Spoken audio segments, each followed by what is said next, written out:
Kay, I find it interesting that you have been going on and on these past two episodes about how Wendy is not a good friend, but the first moment that you get, you roll your own friend under the bus.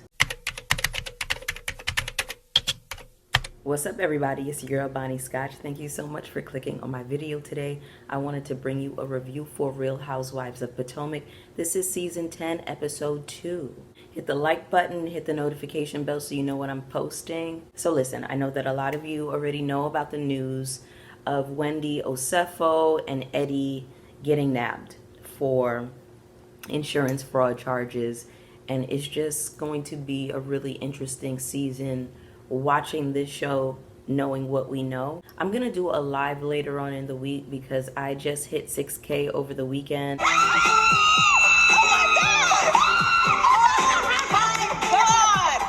She's an icon, she's a legend, and she is the moment. Now come on now. So I'm gonna jump on and celebrate during a live, and I want to speak a little bit more to the Wendy situation and how the women of this show have been treating her. It's just been really wild to watch. Even though I feel like Wendy is haughty and snobby and she can be elitist, and even though I think she has her ass up on her shoulders a lot of the times, I still want to extend her grace. I don't take joy, I don't take delight in her demise, and I just think it's weird to see how everybody is responding to this in real time. Like, listen, don't get me wrong, I'm gonna get some of these jokes off. I'm gonna do that just on, like, black people, we do that. We always gonna find humor in a situation because life, you know, has not been a crystal stair for us. You know what I'm saying? Shout out to Langston Hughes. So we always find the levity, we always find the humor in things, but I don't see how everybody is like taking so much joy in this. Even though, listen, I know she's not a person who is super likable. Like, she's just not, but I still feel bad for her and Eddie and her family. Also, I just find it interesting that I see, just in general, people are so much more lenient with Karen than they are with Wendy. I've seen a lot more grace extended to Karen than I've seen for Wendy. Meanwhile, Karen got her ass in the car drunk, playing Mario Kart, playing bumper cars, playing Need for Speed and Top Gear. She thought it was Tokyo Drift, Too Fast, Too Furious, with a belly full of Stella Rossa. So I just find it interesting how everybody is responding to all of this. But hey, let's go ahead and get into the episode, okay? Scotch Gang, before I get into this review, I really just wanted to have a real moment with y'all. And I just wanted to apologize for my attitude and my demeanor, because to be honest with y'all, it is simply just not fun reviewing this show. I feel like I'm fussing all the time, and I don't know. I just need to get some new perspective on this, have a different approach, but it's just so hard because I find so many of these personas so irritating, and it just doesn't feel like a lighthearted watch. So just please forgive me, bear with me, and I appreciate your patience. So we pick up where we left off, the last episode, where Stacy and Ashley are kind of going head to head. And then Tia jumps in talking about, well, if you just show her the documents, Ashley, will you be able to move on? Hold on. Skirt. Miss Thing, you just got here. Stacy don't owe Ashley no damn documents. She don't owe her nothing. So I think you ought to go sit down. This is not your scene. It's not your turn, mama. You just got here. You ain't in the circle. No, you not. You are out the circle. So how are you taking up Ashley's battle? Oh, if you just show her the documents, maybe we can all move forward. Girl. Then you got Giselle in her confessional talking about, girl, just tell the truth. Just like you did when you brought that little boy on 2 seasons ago. Just like you did when you brought Jamal on talking about how you're dating him again, and his own daughters couldn't even stand his ass. Oh, okay. Yeah. Oh, okay. So then we have Kate and Wendy finishing up their discussion. Wendy apologizes and Kay still feels like she's being dismissive. And then all of a sudden, Wendy starts ushering the rest of the group. She starts welcoming the new girls. It's like she immediately moves on from the conversation with Kay, and I was here for it because I'm like, I'm over this. Wrap it up. So I don't know if it was just a weird transition or if Wendy was really just over it. I don't blame Wendy in that instance, okay? I wouldn't care too much about what Kay is saying because, girl, you got a lot of energy right now. You got a lot of energy, and you never came to me before with a problem, and now all of a sudden you have all of these problems. So you let problems pile up, and then you coming to me with a bunch of shit. Girl, get your ass on. Stacy says that Kay is being negative and aggressive, and she is. But I feel like if you're going to clock Kay for being negative and aggressive, you need to clock Ashley for the same thing, because Ashley had much of the same energy for you. So you can't just go out there and call Kay aggressive and not Ashley. I would be careful about how you throw that word around and who you're using it to. Kay is aggressive. She is. All that waving, hi, Stacy, in her face. Girl, you just got your head bust with glass last year or the year before, and you jumping into people's faces. So Ashley says, ladies, I want to interrupt you with a special performance. And in comes this burlesque dancer.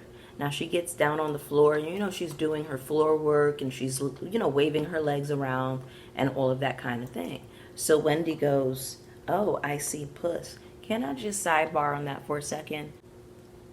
The people who make and sell and manufacture panties, can I just ask, why is it that there is so little panty fabric? There is so little fabric in the place that is supposed to protect you the most.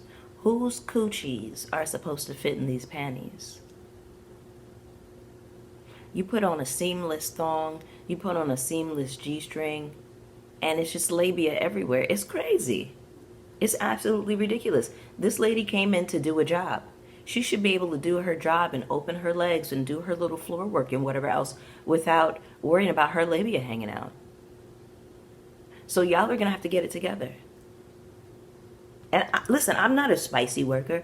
I'm just a girl who, you know, just like the next girl, I don't want a panty line. But it's ridiculous. It's ridiculous. You can't make a move without labia hanging out.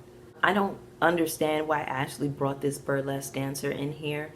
These are all women, straight women of a particular age, right? Ashley, we know that you're a bulldagger, so this makes sense for you. If you were throwing a party for some other queer folks, and Jacqueline was there, and Mia, and, you know, the girls who we know are bulldaggers, that would make sense. But these are all, like, women in their late 30s, ranging to middle age. They're not about that dyke life like you, Ashley. So I don't know why you thought that that was appropriate. That's ridiculous. Speaking of bulldaggers, we did get a tweet from Katie Ross. Okay, this is just a little sidebar. Ashley and I love each other. There is no beef, but she has no couth. I gotta throw a flag. My magical vagina that she told details about. She told Andy Cohen I have a hamster pussy on national TV. She ate it, so I guess she would know. She's just a hater. We love you, Wendy. Shout out to Katie Ross. We miss you, Katie. Listen, I know I do. You know, I think Katie got some stuff going on, but I would love to see her back on my TV. So shout out to Katie for that. Next up, we have Wendy at her house, and Stacy is coming over. I thought Wendy looked really pretty in this scene. There's honestly not a whole lot to the scene that I want to talk about, but I did think it was weird that Wendy asked Stacy why she was going to the bathroom. Why would you ask somebody why they're going to the bathroom? If I were Stacy, I would have thought up the most crass and ridiculous thing to say. I would have said, Wendy, I'm going to the bathroom to check my vagina to see if I have my period. Why else do people go to the bathroom, babes? So they get into this conversation about Stacy starting her cannabis line, and Wendy is like, oh, so Giselle was right about you. And then Wendy goes on to say, you weren't in business before I, started this business. You weren't in the cannabis business before you came to this group. It's like, Wendy, you didn't start selling candles until Karen started selling candles. So what are we saying here? That you're the only person that can have a certain type of business in this group? Don't be ridiculous. Don't be ridiculous, girl. Who cares? Who cares? In the next scene, we are at Tia's house and Giselle comes over. She has twins, a set of twin children, Nathaniel and Amaris, and she has 2 older daughters as well. I can't remember what their names are. But in any case, she has a husband. His name is Rob. You know, he grew up south side of Chicago. He's involved in some type of aeronautical something. I don't know. You can tell he's a smart guy, okay? So shout out to him. But in any case, they have been married for 17 years. I really didn't appreciate how Tia and Giselle were having jokes about how Rob is the nanny. Giselle's like, oh, so, you know, he's the nanny, because Tia's like, oh, I don't run errands. He's taking them to the mall. I don't do errands. I can't, you know, I'm a mother, but I can't lose myself to, which, you know, I get, but to sit up there and call this man a nanny, he's a father. He's a present father. He's not a nanny. Men who are present fathers are not nannies or babysitters. So what the hell are y'all talking about? In the next scene, we have Ashley with her sister. Now, before production put on the screen that this was Ashley's sister, I said, oh my God, she has Mammy Sheila's exact face. She has her exact face, just like, you know, a very light version, a very fair-skinned version of her. But anyway, this is Ashley's sister. Now, y'all have the same mother. How she get to be your half-sister? Black people, I know Ashley ain't full black. I know she biracial. But black people, typically when we have the same mother, we will say, that's my sister. We don't do that half-sister stuff. Even with, you know, when we have different mothers and same father, we might even still say, oh, that's my brother. But we'll be like, that's my brother. That's my sister on my father's side. You don't typically hear black people doing all of that half-sister stuff. That's really for the whites. No shade. The most important thing to note here is that Ashley don't got shit going on. Ashley don't got shit going on, okay? She is going to some place. I don't know where she's going. She put on a gown. She invited the little boy from last year, the little white boy, Josh. Cool. The sister, though, the younger sister was reading him down. Now, this sister, I don't know if I caught this, but is this the man who was living under the bridge with Sheila? Is this, you know, that man's daughter? Because she seemed like she got a little bit more sense than Ashley, which I found to be interesting, considering that maybe her daddy ain't shit. And we know damn sure your mammy ain't shit. But shout out to Ashley's sister, okay? No problem. She's cool with me. She said, you know, this man looks childish. I don't think that this is the right move for you. And I agree. He does look childish. Ashley had on a gown, and he showed up to the door with sneakers that had white bottoms. Why you couldn't find some hard bottom shoes, young man? You couldn't find no hard bottom shoes to wear? With your little sports jacket? They get into the car, and what was Ashley telling him? Oh, well, next time, maybe you don't need to put product in your hair, and when you're dating somebody, you have to be open to suggestions, and, you know, you should have white sheets on your bed. And he's like, well, I do have white sheets on my bed. And she's like, oh. Ashley, shut up. Shut up, girl! Shut up! Shut your mouth. Why are you trying to tell this man how he should run and conduct his life? You don't even know how to keep your motherfucking kids off the damn counters with their shoes on, but you want to tell somebody that they shouldn't wear product in their hair and have white sheets? Why don't you just find somebody to date that's actually on your level, that you don't feel like you have to mother? The next scene, we have Angel with her husband. So she and Bobby are at lunch together. I really don't have a whole lot to say about this scene, but I do enjoy seeing the way that they speak to and interact with one another. They seem to be very affectionate, very into one another. And I gotta say, that is so refreshing to see on reality TV, period. Because y'all bring these men on these shows and they act like they don't even like y'all. So shout out to Angel and her husband. Listen, they're beautiful together. It was just nice to see. It was lovely. Okay, don't bring no men on these shows and you know they're gonna be acting a motherfucking fool. So they've been married for 6 years. He hit her up on Facebook. Also, I learned that he was 36. I said, wow, that's a hard 36. But you know, football is very hard on the body. Because when I saw him, I just thought he was like maybe 42, 43. No shit, it's no shade. I just like seeing how they interact with each other. It's very refreshing to see a man who genuinely likes his woman and doesn't treat her like a burden. Next up, we have Giselle going to meet up at Kay's house. So we get this flashback of Greg telling Kay, just calm the fuck down. And now I know why he said that to her. Now I understand. Because listen, I was jumping off in Uggums McGee's ass last year, but Kay, I'm starting to see. I'm starting to see what it is. Remember when he was like, well, I don't want you on this show because I don't want you to be fighting? He clocked her tea. He knows his lady. Okay? Anyway, so we get this flashback from 2 days ago where Kay is having a caviar and Botox event. Now, Kay is explaining to Ashley, Tia, and Angel what's been going on with her and Wendy. Kay goes on to tell them that Wendy said that she didn't know if she was going to be going to the event because her kids were sick. So she's going on and on about Wendy, and Angel stops her and says, well, did you ever ask Kay how the kids are doing? And Kay is like, no, I didn't. I really appreciated Angel in this moment for asking that question because that would have been my first question. And Wendy has small kids. They are school age, so that would be the first thing out of my mouth. It seems to me like Angel is just on the side of common sense. She seems like a very reasonable person. Now, as it is related to Kay, I hate when I think I'm talking to a reasonable person, but in all actuality, they're from an alternate goofy-ass universe. And that's what Kay gives me. Alternate goofy-ass universe. She's not reasonable. Because why was it an issue for Angel to ask, well, did you ask about the kids? That's a valid question. Angel gives me, she's not a yes man. She's not going to go with everything that you are saying. And I like that about her. So Kay didn't like that Angel was asking reasonable questions, and she took that as a dig. She took it as a slight. So she tells Giselle, well, I had to chin check her about that.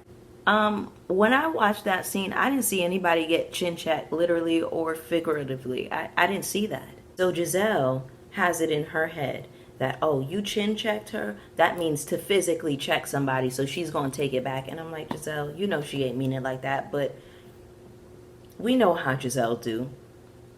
Now, Kay, this was your fatal flaw, your fatal error here, because why are you telling Giselle that you chin checked your homegirl of 20 years?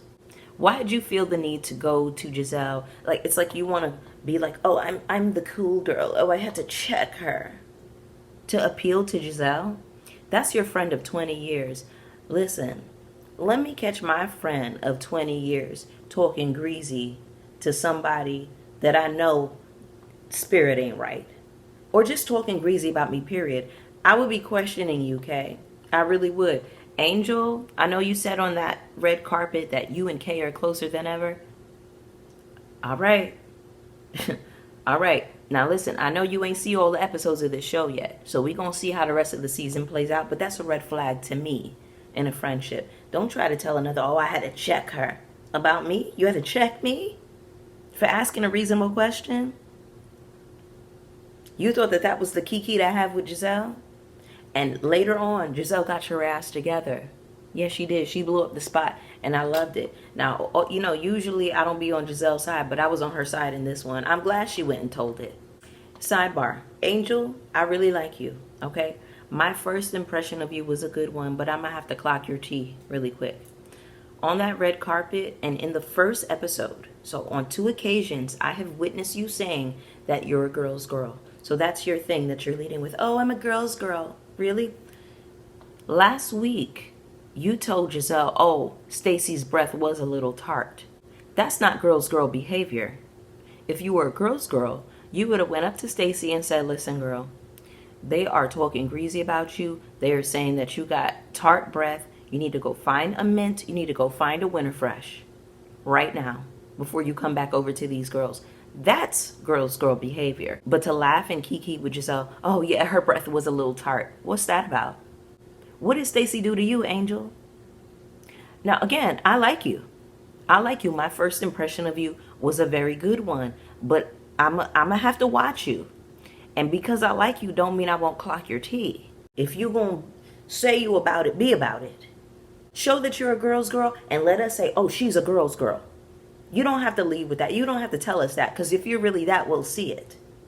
But from that moment with you and Stacy and Giselle, I didn't see that.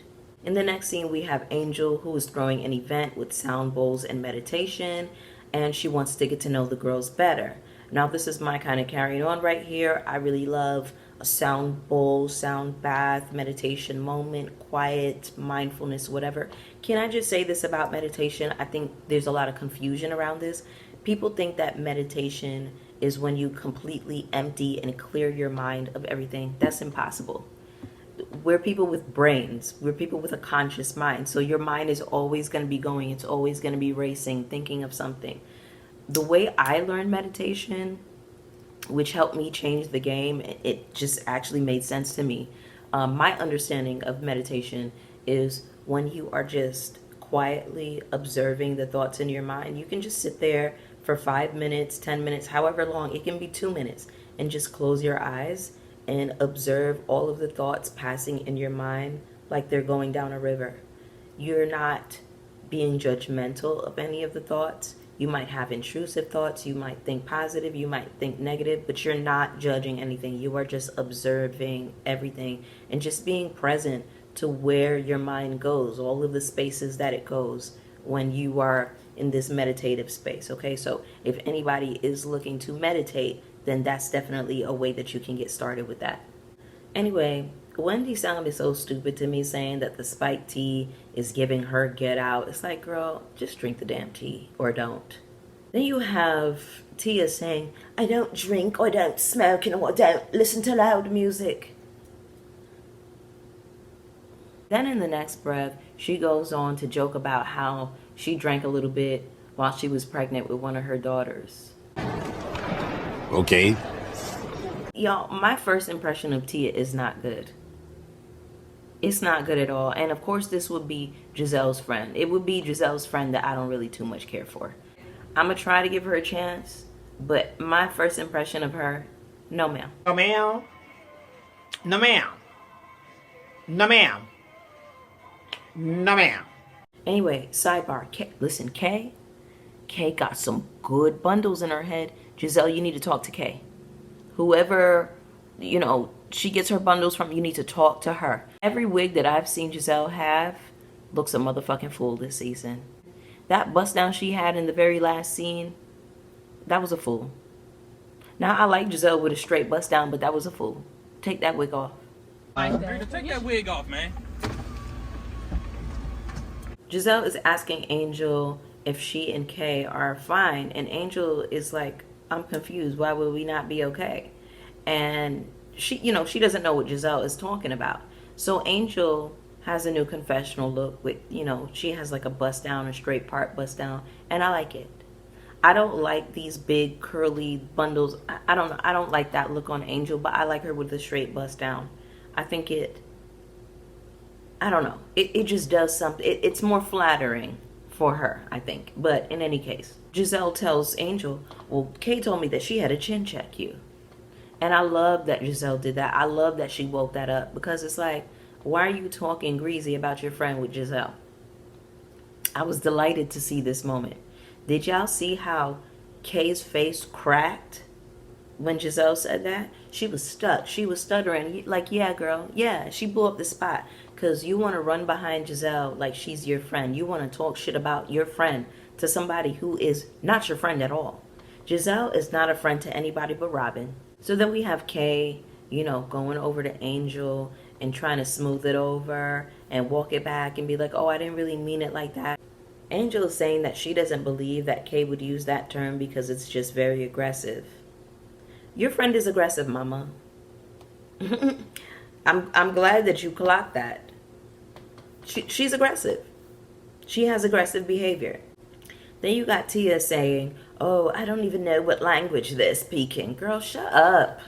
Like, she's doing that thing that white people do that I can't stand when they see black people talking and, they have their little slang terms or whatever, and white people want to jump in asking what it means. Girl, context clues will tell you what it means. A lot of black slang, you can just guess what somebody is trying to get at if you just read between the lines a little bit.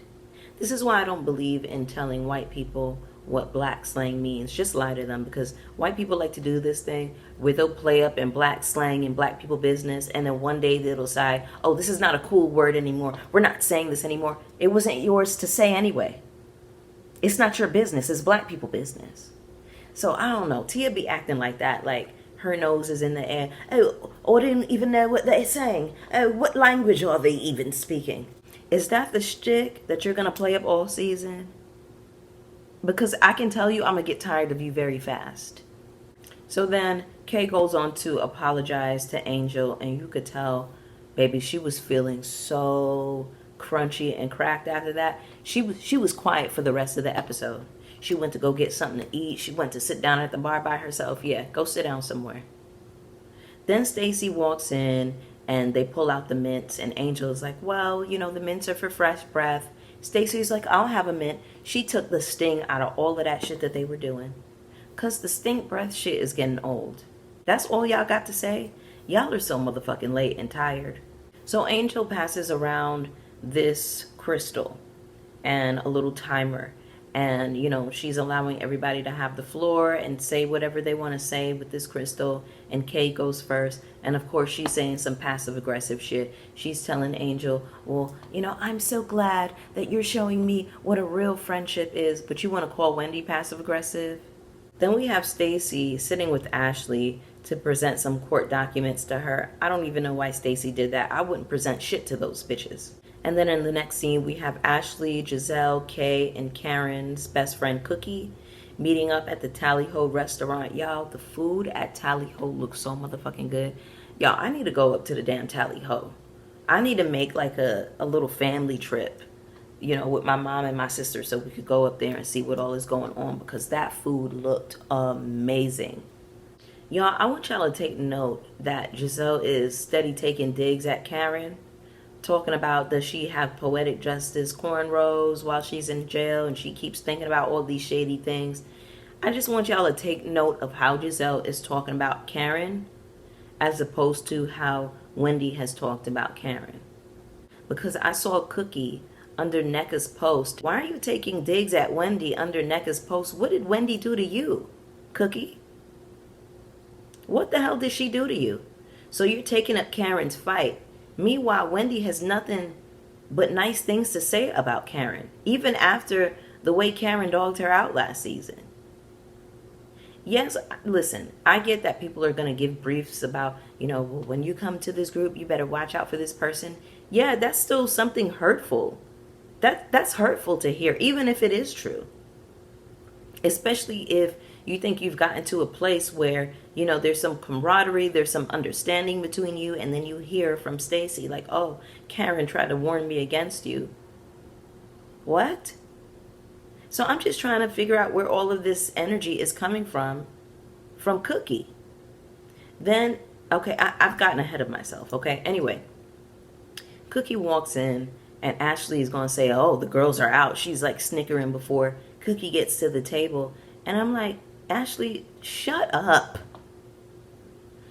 Cookie has H-cup titties. The girls are always going to be out on a technicality. Y'all, I find some of these girls so irritating. Sometimes it's hard to review this show because I feel like I'm just fussing, and I feel like that's not enjoyable for y'all to watch. Anyway, did y'all see Cookie's nails, by the way? I liked her nails. So anyway, Chris Samuels, who is Monique's ex-husband, was texting Cookie. Apparently they're really good friends. So Ashley goes on to say, well, Stacy has been trying to get with Chris Samuels. Then Giselle is in her confessional talking about how, oh, there's a whole man that you paid. How much did you pay the little boy from Winter House? I know you didn't have to pay Jamal. Or maybe you did. I don't know. Maybe you did break Jamal off with a little bit of something to come up here and play in our faces like he was dating you again. Then Cookie gonna say, he can't have that funky odor in his house. Now what the hell did Stacy do to you, Cookie? How'd she get to be funky? Anyway, y'all, that was the episode. Go ahead and get down in the comments with me. Let me know how you felt about this episode. You already know I want to hear from you, okay? Now listen, I need y'all to hit that subscribe button. I need y'all to go ahead and hit that subscribe button, all right? Hit the notification bell so you know when I'm posting. I'm going to see y'all later on in this week. for my 6K celebration, period. I love y'all so much, okay? Have a good week. I'm gonna see y'all for the next one. Peace.